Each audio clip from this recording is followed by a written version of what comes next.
Kung nung nakaraan nga ay nakalibre kami na higop ng buko, ngayon nakalibre naman kami ng swimming.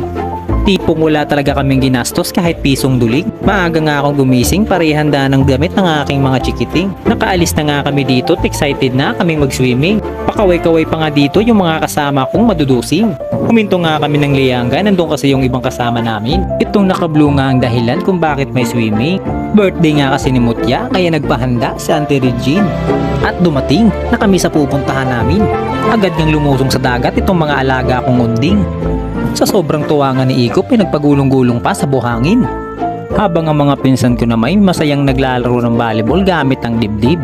Hawak na nga ang bola, hindi pa tinamaan, doon ako bumilib. Heto na nga si Potpot na anak ni Badat. Heto naman ako, pa-cute-cute kahit puro ugat. Pero okay lang yan, ang mahalaga ay importante. Pakanta-kanta lang si Uncle pero nakaubos na ng 3 bote. Pinakita din akong spaceship na nakasakay si Kokey. Aba okay, padi-padi pa habang naka-peace sign. Kala mo talaga pang tao yung waistline. Speaking of line, eto na nga, nakalinya na sila. Pauwi na kami, nagkaroon pa ng aberya. May natumbang nga ang puno at nakaharang sa kalsada. Buti na lang natanggal din at agad na kaming umurangkada. Malayo-layo pa nga kami kaya si Igop nakatulog na.